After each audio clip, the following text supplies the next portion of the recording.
Hello friends, this is Navneet Singh. Welcome back to our NHC Gurukul channel.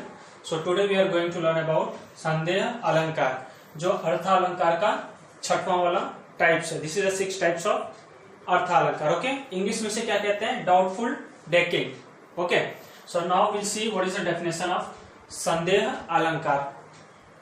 जब उपमेय और उपमान में समानता को देखकर यह निश्चय नहीं हो पाता कि उपमान वास्तव में उपमेय है या नहीं. उपमेय और उपमान क्या होता है? ये कोई भी व्यक्ति या वस्तु हो जाता है. जब भी हम किसी वस्तु को देख करके डाउट में हो जाए कि weather that is there or no, मतलब डाउटफुल, जहां पर भी कोई भी थॉट्स डाउटफुल क्रिएट करे उन्हें क्या कहते हैं? संदेह अलंकार. जैसा कि संदेह वर्ड से ही पता चल जा रहा है कि इसमें डाउटफुल चीजें आएंगी. ठीक है, मतलब कंफ्यूज करने वाली चीजें. और in easy way I can, जहां किसी वस्तु या व्यक्ति को देखकर संदेह बना रहे, जहां किसी व्यक्ति या वस्तु को देखकर संदेह बना रहे. संदेह मतलब क्या होता है? डाउट. बना रहे हैं, वहां क्या होता है? संदेह अलंकार होता है.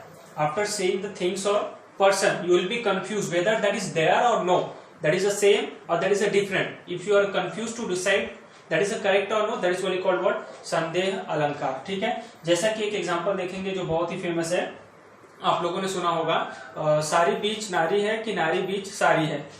सारी की ही नारी है या नारी की ही सारी है. बहुत ही कंफ्यूज वाला सेंटेंस है. इसमें यह कहा जा रहा है कि एक स्त्री है जो सारी के बीच में है या सारी की ही नारी बनी हुई है. मतलब जो लेडीज है वो लेडीज सारी की ही बनी हुई है या सारी के बीच में नारी है. मतलब यहाँ पे टोटली कंफ्यूज है. जैसे कि महाभारत में जब उनका वस्त्रहरण हो रहा था द्रौपदी का, तो वहां पे श्री कृष्ण उनको साड़ी देते हैं ना, उनके हाथों से साड़ी निकलता है, तो उनकी चारों तरफ पूरा साड़ी घूमने लगता है, जिसकी वजह से लोग वहां पे कंफ्यूज हो जाते हैं. उसी समय ये कहावत कहा गया था कि साड़ी के बीच में नारी है या नारी के बीच में साड़ी है, या वो जो साड़ी है वो साड़ी की ही नारी बनी हुई है, या तो फिर जो नारी है वही साड़ी है. मतलब टोटली कंफ्यूज है. तो यहाँ पर इसीलिए क्या हो गया? संदेह अलंकार. मतलब टोटली डाउटफुल होगा वहां पर. ठीक है, तो संदेह अलंकार को उभय अलंकार भी कहा जाता है. उभय अलंकार में भी यही होता है कि वहां पर लोग डिसाइड करने में कंफ्यूज हो जाते हैं कि वो वही है या कोई दूसरा है. ठीक है, now we will go for the next one. We are going to learn about मानवीकरण अलंकार, जिसको इंग्लिश में क्या कहते हैं? Humanization decking. Okay, so now will see what is the definition of मानवीकरण अलंकार. जैसा कि इस नाम से पता चल जा रहा है, मानवीकरण मतलब मानव से संबंधित होगा. ठीक है, अब will see definition then will understand easily. Okay, देखते हैं.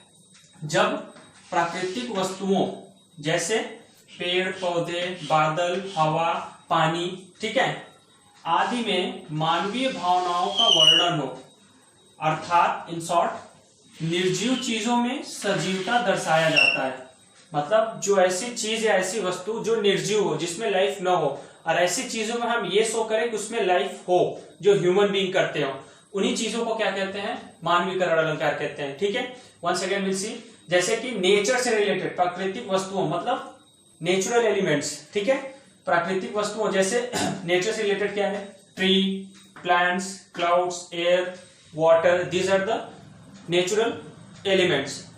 उन चीजों में जब हम ऐसा शो करेंगे कि they are doing activity like a human being, ठीक है, तो जहां पर हम ऐसा शो करते हैं कि निर्जीव चीजों में हम सजीवता लाते हैं, मतलब लाइफ लाते हैं, ऐसी चीजों को क्या कहते हैं?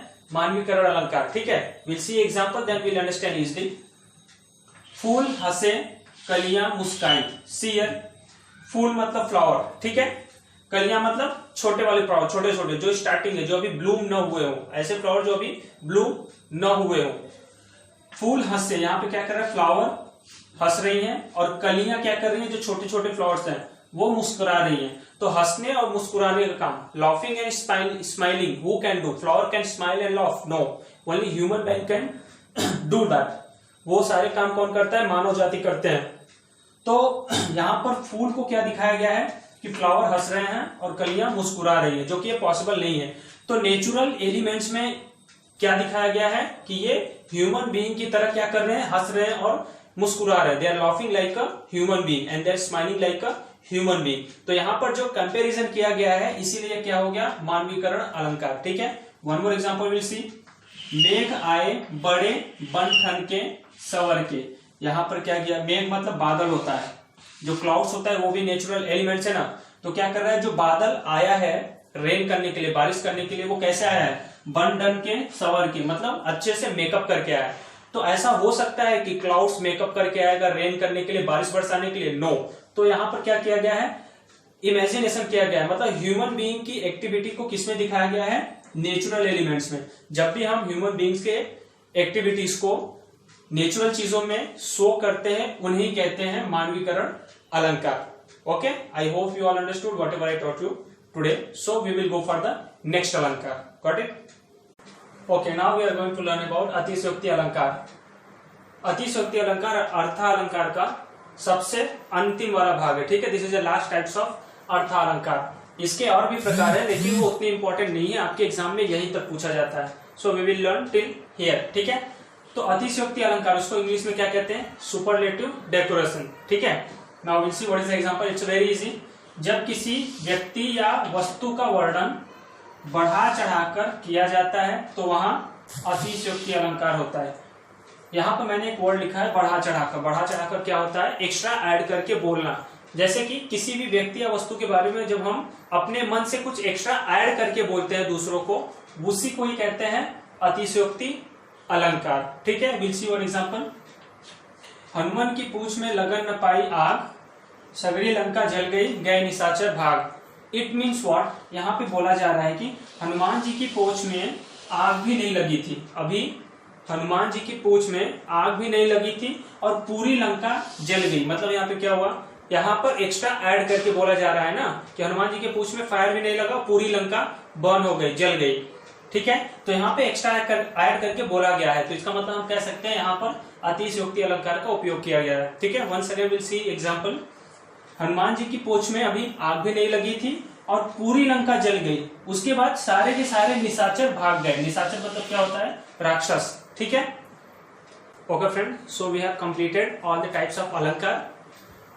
इसके बाद मैं समास को पढ़ाऊंगा। समास को पढ़ने के लिए आप लोग नेक्स्ट वीडियोस को देख सकते हैं, ठीक है।